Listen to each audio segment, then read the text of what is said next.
How do you feel about it being your first album since 2005?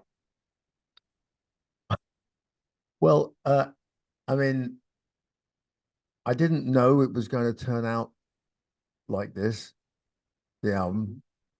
because when what the words you used, obviously, in 2005, I couldn't imagine that I would make a record like this 20 years later.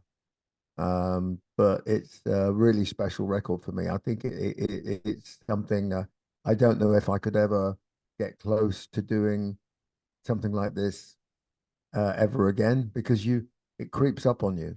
You don't realize what you're doing until you've done it. I get this crazy feeling. It's almost like when we did with Maiden, when I did the Number of the Beast with Maiden, Mhm. we all knew that it was going to Okay. be a special record. I don't know why we knew that. But we went, this has just got a vibe and energy to it, which is, unbelievable. Um, and when I put this record finally together, um, and I put the tracks in the order that I thought they should go in, and I listened to it, from one end to the other. I realized that we we'd done something really almost supernatural with the record. Um, and we didn't intend to do that. I mean, we obviously you hope, but you we had no control over it. It was just something that happened. How do you describe this album? Blake Because wrote yeah, an epic poem called "The Marriage of Heaven and Hell," and that's what it is. So it is a marriage of heaven and hell. The album is about life and death.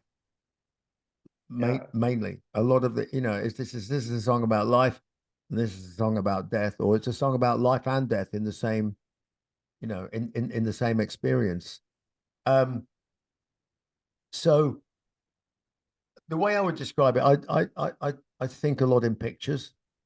So if I'm going to describe the album and the comic, it's two big trees in a forest. One of them's the album, one of them's the comic. They are independent of each other. They are freestanding. You can chop one down, the other one will still stay up. But they are connected by the yeah. roots. The roots are intertwined and they talk to each other. Um, but you don't need that information to listen to the record, and you don't need the record information to read the comic. But if you use both, you'll have more fun. I want to know more about your opinion about duality, about the way the human being is struggled with the good and bad. Well, we do, but unfortunately, we struggle with it through um,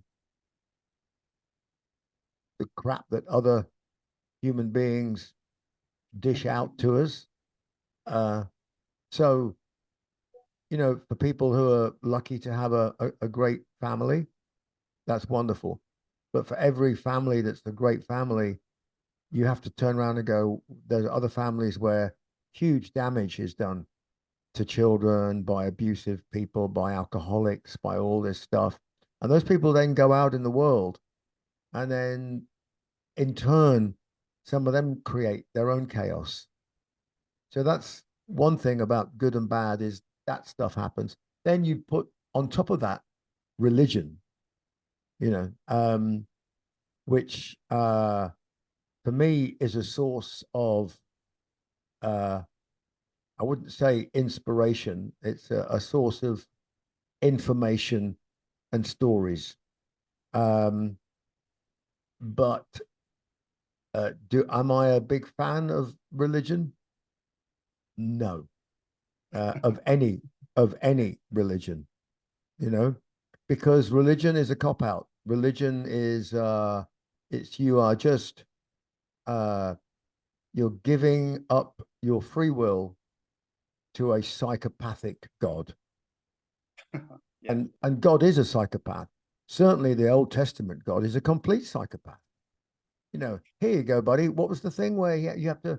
Um, hey, if you really love me, you'll kill your brother.